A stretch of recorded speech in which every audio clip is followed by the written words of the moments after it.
The rain slammed down in relentless torrents, each drop a hammer blow against the earth, as if the skies themselves mourned a loss too deep to bear. I stood frozen, trapped in a nightmare that had haunted my sleep for years. My feet were stuck fast in cold, sucking mud as a shadow slowly emerged through the downpour. A solitary figure whose every measured step cut through the chaos. Then he appeared, the samurai. Towering and ominous, his movements, as fluid and inevitable as death, sent shivers down my spine. Clad in battered armor etched with countless tales of combat, he wore a mask that twisted a demonic grin and vacant eyes which glimmered wetly in the dim light. But it was his katana that drew my gaze, a crimson-stained blade whose dripping blood pooled at his feet. My heart pounded, and I dared glance downward. There, lying crumpled near his imposing form, was a woman. Her lifeless body, sopping with rain and marked with the same deep red as the warrior's blade, lay in a tragic tableau. Her face turned away, hair clung to pale skin, and I froze, the urge to scream or intervene strangled by terror. For a moment it seemed as if her hand twitched, and then the samurai advanced. His boot crushed her fragile fingers with a sickening crunch that echoed in my mind. I could barely breathe as he slowly pivoted his head towards me. The mask shifted, and I felt his gaze penetrate, as though his soulless eyes were peeling back my very essence. The rain built into an overwhelming roar, drowning out all but the unmistakable scrape of steel meeting steel as he raised his katana. With agonizing slowness, he began his inexorable approach. Every step he took was deliberate, as the rain parted as if in deference while dark shapes clung to him like lost souls.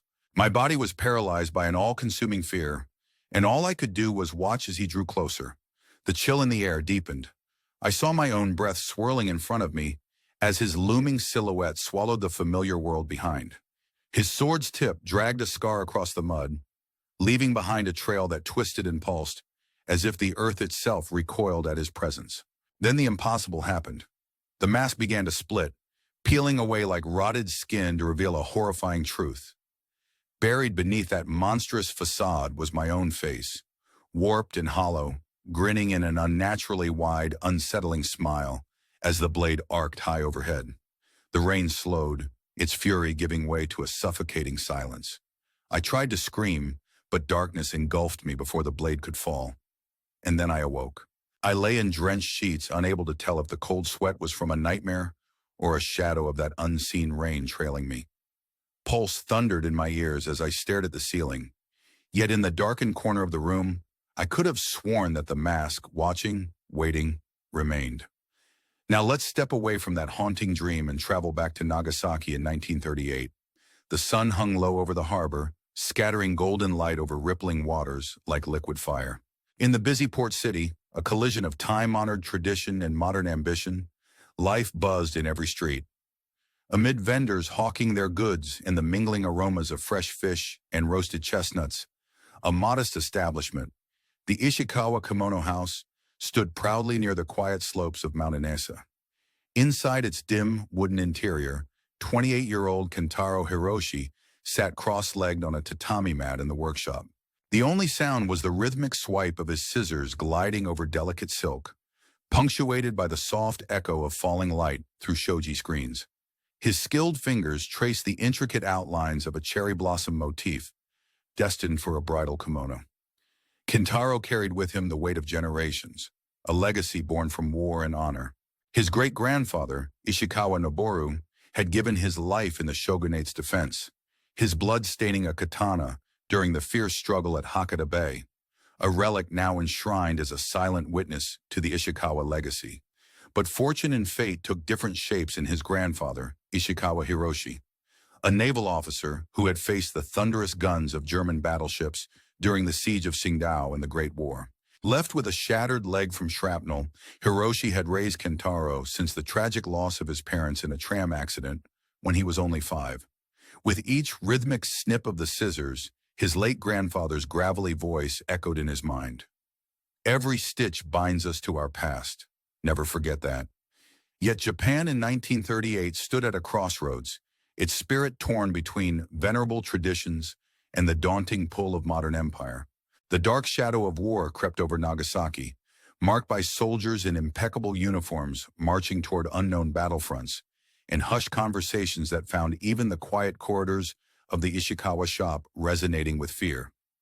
Kentaro paused his work, his eyes drawn to the family shrine tucked into a dim corner of the room. There, beside the bloodied katana, lay a framed photograph of Hiroshi in his naval blues, a stern face softened only by the ghost of a smile. A candle flickered nearby, its flame trembling as if anticipating more fate to unfold. The soft chime of the shop's door drew Kentaro from his memories. At the entrance stood a young woman, her hair neatly tied back and eyes filled with nervous apprehension as she clutched a bundle of fabric. Bowing deeply, she murmured an apology. "I need a kimono," she whispered, "for my brother. He's leaving for the army." Kentaro's heart sank with the familiar weight of loss. He had heard this story too many times in recent months, sons, brothers, and husbands marching off to battlefields unknown, leaving behind families shattered by grief and uncertain tomorrows. Yet he bowed in return, offering her a gentle, solemn smile. "Of course," he murmured, "let's honor his courage with a garment worthy of his sacrifice." As he led her among rolls of exquisite silk, the burden of his family's storied past pressed upon him like an unseen hand.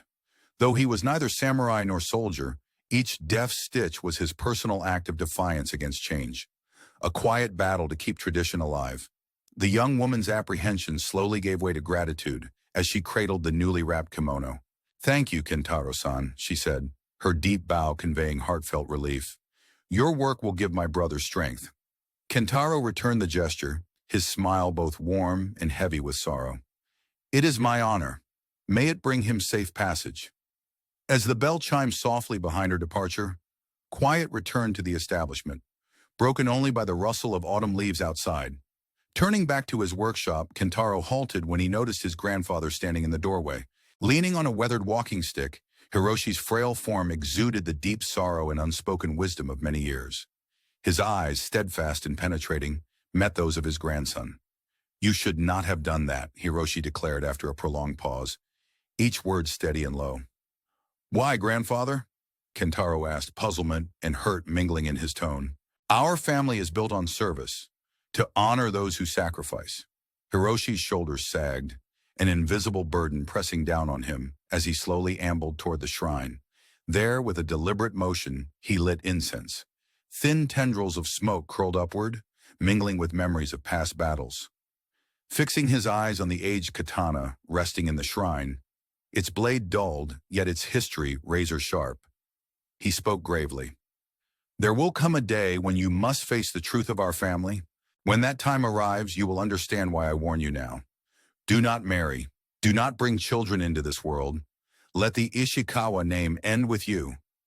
The words pounded Kentaro like a sledgehammer, leaving him momentarily speechless. "Grandfather," he managed to whisper, voice quavering, "what are you saying? Our lineage, your lineage, spans generations. We are the bearers of a proud legacy of samurai and master craftsmen. Why would you want it to vanish?" Hiroshi's gaze hardened, memories too painful to voice clouding his eyes. "Because honor can become a curse, a weight no man should bear. You are young, and you see our history as noble, but you do not yet understand its true cost." Frustration bubbled over. "Then tell me," Kentaro demanded, anger flashing in his eyes. "Why must I live under this curse? Why have you always hidden the past?" At that, Hiroshi's face softened momentarily, a flicker of sorrow crossing his features before he turned away, trembling hands resting on the shrine's edge. "In time, you will learn everything," he intoned quietly. "And when you do, you will know why I asked this of you." Silence fell between them like a thick shroud. Though Kentaro longed for more answers, something in his grandfather's demeanor kept him at bay. "I'm sorry, Kentaro," Hiroshi murmured, his voice barely audible. "Some burdens must be carried alone."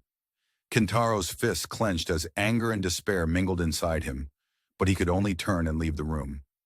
Outside, dusk draped Nagasaki in shades of orange and crimson, shadows stretching long over the city. As he gazed at the city below, the pull of his family legacy and the weight of hidden truths weighed on him. In the distance, the toll of a bell echoed, a melancholy reminder that some secrets, like the folds of a cherished kimono, are revealed only with time. A year passed, and the house felt colder, each creaking floorboard a mournful memory of a childhood now irrevocably changed. I stood outside grandfather's room, anger tightening my chest, burdened by the disapproval of the man who had raised me and molded me into who I was. But I had made my choice. I would marry Keiko, defying his wishes, defying the legacy he so fiercely guarded. Slowly, I slid open the shoji door, its soft rasp breaking the weighty silence. There, in the muted candlelight by the shrine, grandfather sat as always, his silhouette diminished by time and sorrow. "You called for me," I said, forcing my voice to remain even.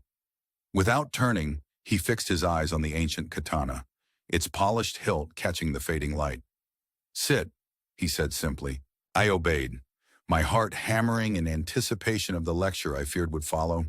But when he finally looked at me, his eyes weren't blazing with anger. They were etched with weariness and grief. "You've made your decision," he stated calmly, "and it's not a matter for discussion." "I have," I replied more firmly than I felt. "I love her, grandfather. I cannot cast aside Keiko because of your fears." A bitter smile touched his lips as he observed me silently. "You speak like a man who understands his burdens, yet you know nothing of them yet," he said. I opened my mouth to protest, but he raised his hand, quelling my argument. "Before you leave, there is something you must hear. Not a tale or an excuse, but a warning." His voice dropped to a conspiratorial hush, pulling me in. Leaning close, I strained to catch every word. "When the walls of your house feel like they are caving in, when your heart sours with venom and the woman you cherish feels like a stranger, return here, to this room, to this shrine, and you will learn why I pleaded with you never to marry." Those words reverberated between us, heavy and final. I shivered as their chill spread, yet I dared meet his gaze. "Why not tell me now?" I pleaded, frustration bleeding into my tone. "Why hide these secrets when I know I must leave?" He sighed, then looked back at the ancient katana. "Because some truths must be lived, Kentaro. Words alone can never convey their full weight." With anger and confusion warring within, I vowed, "I will prove you wrong. I will build a life with Keiko and carry on the Ishikawa name with honor. Love is no curse." For a moment his eyes softened in a pained hope. "I hope you do," he murmured. "But if the burden grows too heavy, remember my words." He turned away, leaving me in the dim light. A final farewell as I bowed deeply and left the room behind. Later that night, as I stepped out into the twilight with Keiko waiting beyond the gate, I felt an odd mix of liberation and disquiet. I chose love over legacy, the future overriding the burdens of the past. Yet as I took her hand and we ventured into the luminous streets, grandfather's warning echoed persistently. "When you feel your home crumble, return." At the moment I could not grasp the true meaning, but a deep, unspoken fear stirred within me. The morning of September 22nd, 1940 began with the usual hum of Nagasaki life, the harbor bustling in its routine and the city stirring with quiet energy. By midday, everything shifted. An announcement crackled over loudspeakers. Japan had entered the war, joining forces with Germany and Italy. The empire would no longer remain silent. Even as patriotic fervor surged with men raising fists and women bowing in solemn pride, my mind fixed only on Keiko, my love, my hope. Racing through jubilant crowds, my heart pounded as I fought through the throng. When I finally reached home, I found her by the window, hands clenched, her face as pale as if in shock. "They're coming for you, aren't they?" she whispered, voice trembling. Kneeling beside her, I grasped her hands. "I don't know," I admitted, uncertain and afraid. How could I promise to stay or defy the Empire's summons? Deep down, both of us recognized the painful truth. Within weeks, the draft orders arrived with clinical efficiency, a bold imperial seal stamped in blood red, calling me to join the campaign in Southeast Asia. The Philippines awaited, a strategic jewel in the vast Pacific. On the day I departed, Keiko stood at the train station, clinging to the edge of her kimono as if it anchored her fragile hope. No tears fell in public, yet the tremor in her farewell cut deeper than any goodbye could. "Come back to me, Kentaro," she begged in a voice that shattered my resolve. "I promise," I replied, uncertain if I could keep that promise. Before I left for the battlefield, grandfather was there. I rushed to him and bowed low. "You are now a warrior," he said, and handed me a small box. "Open this when you return." I hesitated. "How do you know I'll come back?"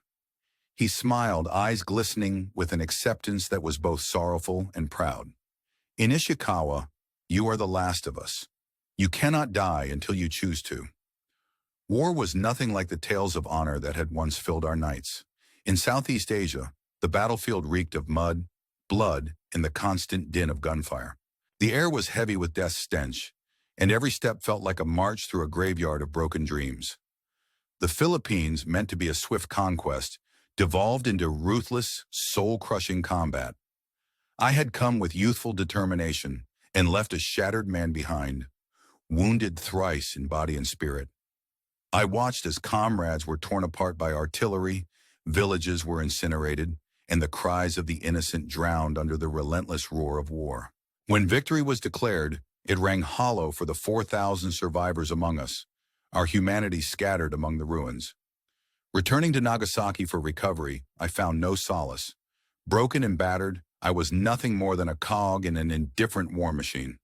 The train ride home was silent, surrounded by other wounded souls whose eyes mirrored my own hollow despair. Once off the train, the familiar streets of Nagasaki felt alien. Markets that once burst with life were subdued under the specter of rationing and whispered tolls of war. Propaganda posters urged unwavering loyalty to the emperor at every corner. Pausing at the gate of the home I'd built with Keiko, I hesitated. Once a symbol of hope, it now felt like a relic of a past life. With trembling fingers, I knocked. The door opened, and there she was. Keiko, her face lighting up with relief and disbelief as she rushed for me. "You're alive," she whispered brokenly. "You're home." I tried to assure her of my return, to claim that I was whole again, but the fractured man I had become could offer no such consolation. How could I explain that the person who left her so long ago was now lost forever? That night, as she tended to my wounds in near-silent vigil, grandfather's ominous warning crept back into my mind. "When the walls of your house crumble and venom fills your heart," I had dismissed his words as fear and superstition until it became painfully real. The early days after my return blurred into a haze of pain, recovery, and desperate hope.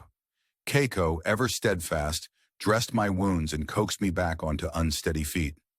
Her soft voice and gentle touches kindled a fleeting hope that life might return to what it once was.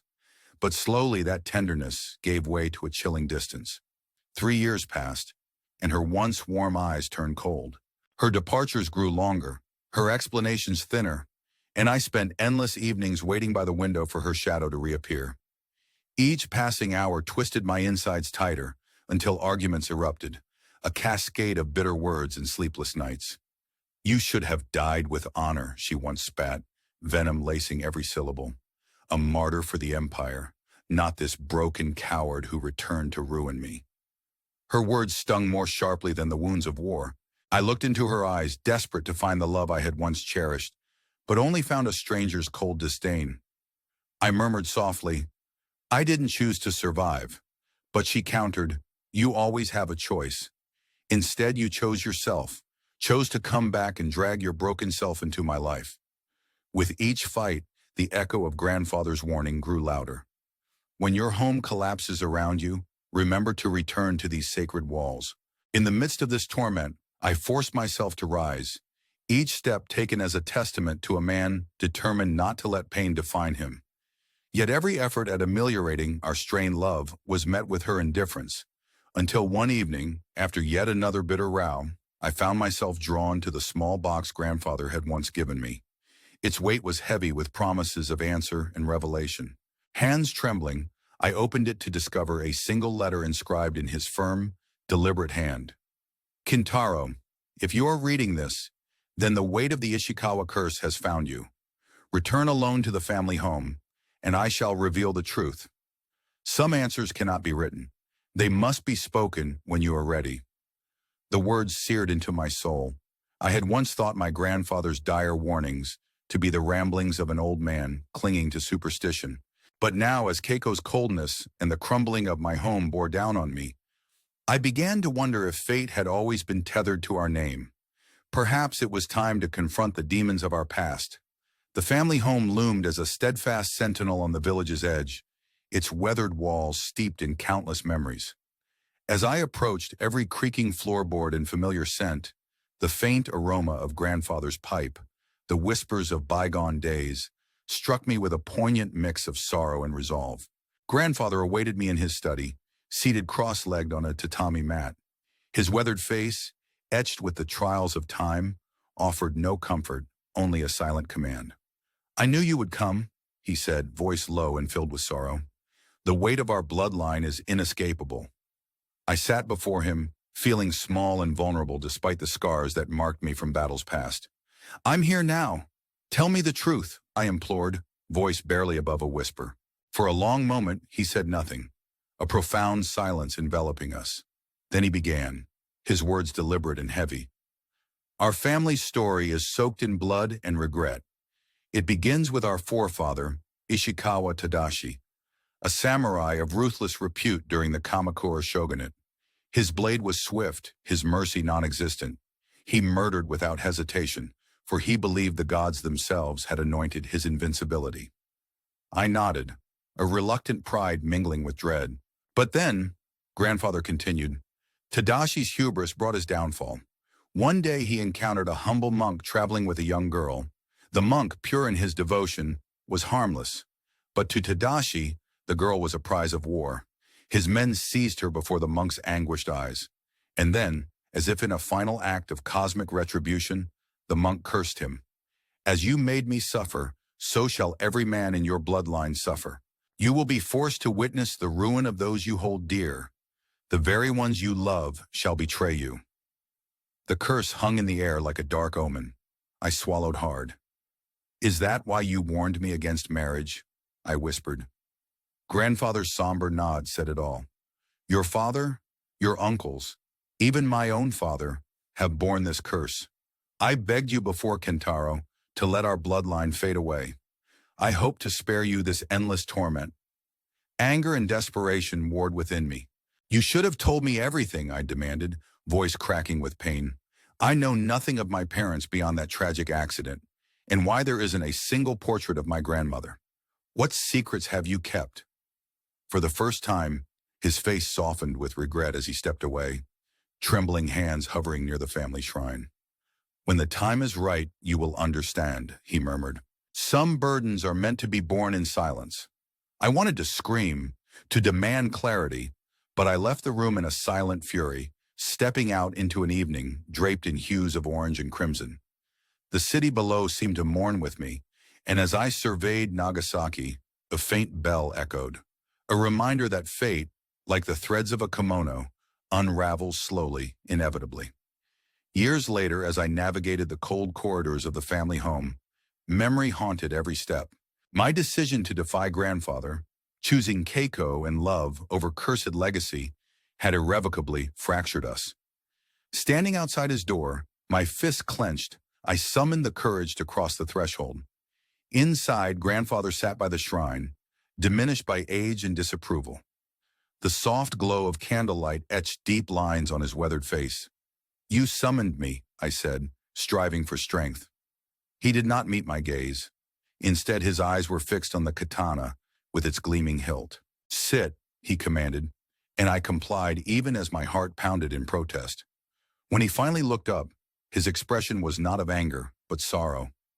"Your decision is done, and there is no turning back," I answered, voice resolute. "I love her, grandfather. I cannot cast aside Keiko because of ancient fears." A faint, bittersweet smile touched his lips. "You speak as if you know the burden of our name, but you do not yet understand it fully." I opened my mouth to argue, but he silenced me by raising his hand.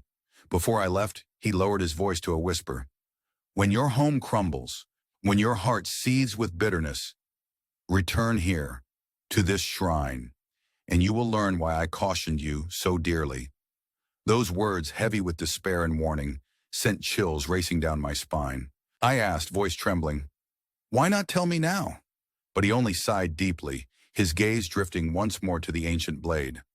Because some truths must be experienced, not merely spoken. With anger and confusion warring within me, I vowed, I will prove you wrong, grandfather. I will honor the Ishikawa legacy with love, not with sorrow. For a long moment, his eyes softened with a profound sadness. I hope so, he said quietly.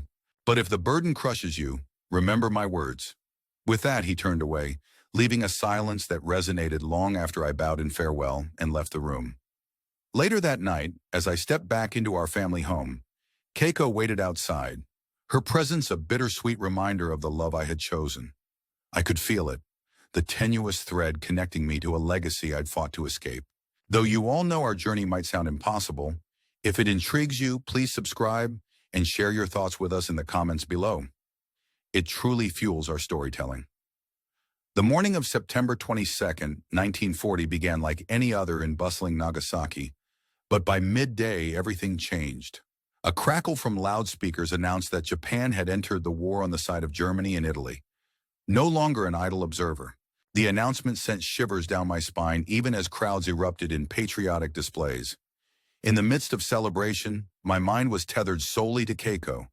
Racing through the city streets, heart pounding, I reached home only to find her by the window, hands clasped, trembling with fear. "They're calling you, aren't they?" she whispered hoarsely. Kneeling beside her, I grasped her hands, caught between duty and love. "I don't know what to do," I admitted softly. We both recognized the grim truth. The Empire demanded sacrifice.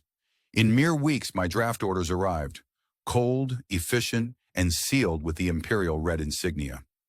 I was to report for duty immediately, destined for the ruthless campaign in Southeast Asia, where the Philippines stirred as a prized, strategic outpost.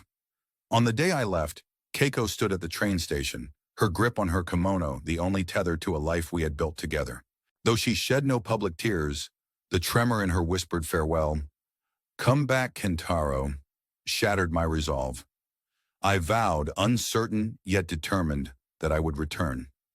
Before departing, grandfather met me one last time, bowing me as a warrior and giving me a small wooden box. "Open it when you return," he said softly. "Remember, in Ishikawa, you are the last of us. You cannot choose your end." The theater of war was nothing like the epic tales I'd grown up with. Combat in the jungles of the Philippines was a brutal, hellish reality of mud, blood, and relentless gunfire. I came to war full of dreams and patriotic resolve, only to leave as a hollowed survivor. I witnessed dear comrades torn apart, entire villages reduced to ash, and innocent screams lost amid the chaos. When victory was declared, it rang false to the 4,000 men who had survived. Every one of us had sacrificed a piece of ourselves on those hellish fields. When I returned to Nagasaki, I was a shattered man, physically broken, dreams scattered, forgotten in the vast war machine. The train ride home was a silent procession of hollow eyes and burdened hearts. Stepping off, the once familiar streets seemed utterly transformed, markets subdued, voices hushed by the weight of war, and images of sacrifice plastered on every corner. At the threshold of the home Keiko and I had built, I paused. With trembling hands, I knocked. The door opened, and there she was. Keiko, rushing into my arms with relief and disbelief. "You're alive," she whispered, voice trembling with joy. "You're home." I wanted to say I was whole again, that the broken shards of my soul had been mended, but words failed me. How could I explain that the man who had left her so long ago was now a stranger even to himself? That night, as she sat vigil by my side tending to my wounds, grandfather's ominous warning returned to haunt me. "When the walls of your house crumble, when venom fills your heart." I had dismissed his words once, but now every aching breath reminded me how true they might be. In the days that followed, my recovery was a blur of pain and reluctant hope. Keiko cared for me tenderly, dressing wounds, serving warm meals, and whispering soft comforts. For a fleeting time, I believed we might recapture the life lost to war, but slowly, her warmth faded into a growing distance. 3 years later, her once caring smiles were replaced by cold silence. Excuses grew thinner with each departure. "I have errands," she would say, retreating to her job at the local textile shop. I waited by the window as darkness fell, watching for her familiar figure, only to have time twist my hope into cruel doubt. Our conversations turned brittle. When I asked about her late returns or the reason for her growing detachment, she offered only clipped words if she spoke at all. Then came the first explosive argument. "You should have died with honor," she shouted one evening, voice shaking with anger. "A martyr for the empire, not some broken coward who couldn't face the end." Her words struck deeper than any bullet, leaving me staring into the eyes of a stranger. The woman I once loved now filled with venom. "I didn't choose to survive," I murmured weakly. "I had no choice." "You always have a choice," she snapped bitterly, turning away. "But you chose yourself. You chose to return and burden me with your brokenness."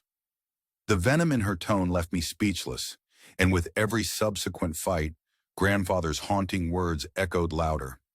"When your home crumbles and your heart overflows with venom, remember to return." Slowly, I began to move again. Each step a small rebellion against the crushing weight of despair. I tried to show Keiko I was still the man she once loved, still strong despite everything. But my attempts were met with indifference, each effort dissolving into silence. One evening, after yet another bitter quarrel, I found myself drawn once more to the small box grandfather had given me. Resting untouched on the shelf, its weight promised secrets I wasn't sure I wanted to face. With trembling hands, I opened it. Inside lay a single, meticulously penned letter. "Kentaro, my boy, if you are reading this, then the Ishikawa curse has found you. Return alone to the family home, and I will reveal the truth. Some answers cannot be written.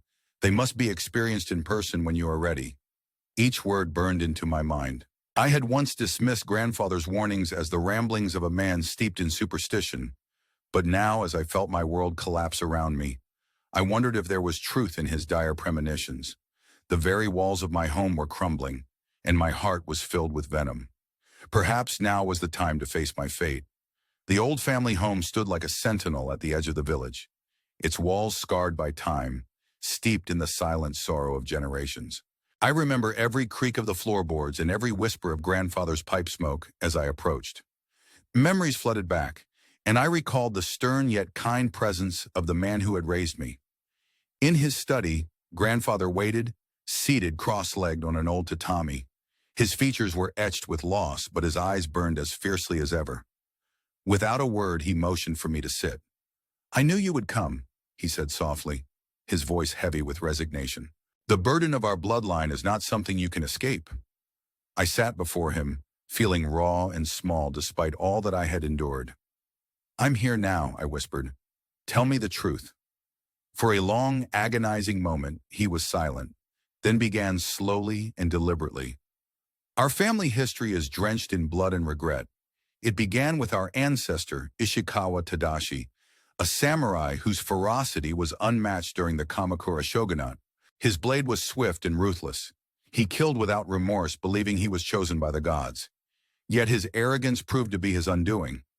One day he encountered a humble monk traveling with a young girl. That monk, wise and devout, meant no harm, but Tadashi saw only an opportunity for cruelty. He ordered his men to seize the girl right before the monk's eyes. My stomach churned as I listened. "And then?" I asked in a nearly inaudible whisper. When it was done, the monk advanced, his calm face burning with an unyielding fury. He cursed Tadashi, sealing the fate of every man in our bloodline. "As you forced me to watch, so shall you watch your loved ones betray you. They will be ravaged by others, and their love for you will diminish until you know only pain." The curse reverberated in the dim room like a death knell. "Is that why you warned me not to marry?"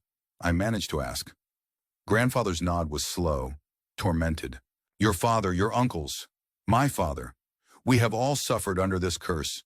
I begged you, Kentaro, to let the bloodline end with you, to spare you this endless torment." My heart pounded with rage and despair. "You should have told me. I know nothing of my parents beyond that accident which took them from me, and why there is not a single picture of my grandmother. What have you hidden?" For the first time, a sorrowful glimmer passed through his eyes as he turned away, hands trembling on the edge of the shrine. "When the time is right, you will know all," he said in a low murmur. "And then, you will understand why I begged you." I staggered back, barely able to process the weight of our lineage, a legacy of betrayal and blood passed down like a cursed inheritance. "What do I do now?" I pleaded, voice shaking. "How can I break free?" He looked at me with an expression I had never seen before, one of quiet pity. "There is no escape, Kentaro. The curse is in our blood. All you can do is decide how much of this torment you are willing to endure." Overwhelmed, I retreated to a solitary room and shut myself away for 2 long, agonizing days, staring at the mask that had appeared in my nightmares. It was as if the demon's eyes were alive, waiting to claim me. In a haze of despair and fragile determination, I rose the next morning. With a steady, almost otherworldly resolve, I began to don the armor of Ishikawa Tadashi, piece by piece, each artifact heavy with the sorrow of our past. When I lifted the mask to my face, I ceased to be Kentaro Ishikawa and became something far darker, a vessel for the grief and guilt of generations. I stepped out, the tatami creaking under my armored feet as grandfather waited with the servants, their faces pale with fear and reverence. "Mark this day," I declared in a muffled, resonant tone from behind the mask. "August 9th, 1945. His eyes filled with unshed tears, and he nodded solemnly, perhaps acknowledging that fate, like the curse, was inevitable. As I strode down the streets of Nagasaki, my armor soaked with blood and sacrifice, whispers trailed me. Children pointed while adults murmured in hushed tones of terror. Their fear did not reach me, for I was lost in memories of Keiko's screams, grandfather's warnings, and the relentless pull of destiny. The bright afternoon transformed suddenly. A blinding light swallowed the city as the sun descended into an inferno of fire and ash. A deafening roar split the skies and the ground convulsed beneath my feet. I stood, clutching my katana, as the heat licked through my armor. The mask seemed to melt against my skin as the horizon exploded in a fury of flames, reminiscent of the dread-filled dreams of a samurai drenched in blood. Instead of rain, fire rained down from a sky streaked with black and red. A mushroom cloud emerged like a monstrous beast, and the anguished cries of the city melded with the roaring blaze. Staggering forward, I recalled the tragic saga of our family. My ancestors, Tadashi in his blood-drenched armor, grandfather weeping in sorrow, and my own painful journey in the wake of loss. With every step, the weight of the katana grew heavier until, unable to bear it, I dropped it. The clang it made as it hit the ground was swallowed by the hungry inferno. Slowly, I removed the mask, letting it fall away so that, for a brief moment, I stood exposed to the overwhelming fury of the firestorm. I prayed silently for an end that would finally bring a semblance of peace to this cursed lineage, for the first time in generations, to end the suffering with one final, cataclysmic act. And then, there was nothing. Dear listeners, if you feel the intensity of this tragic tale resonating with you, please subscribe to our channel and share your thoughts below with likes and comments. It truly means the world to us as we bring these stories to life. In the aftermath, I walked out into the bloodied street, a lone figure clad in armor, the katana's crimson trail marking my every step.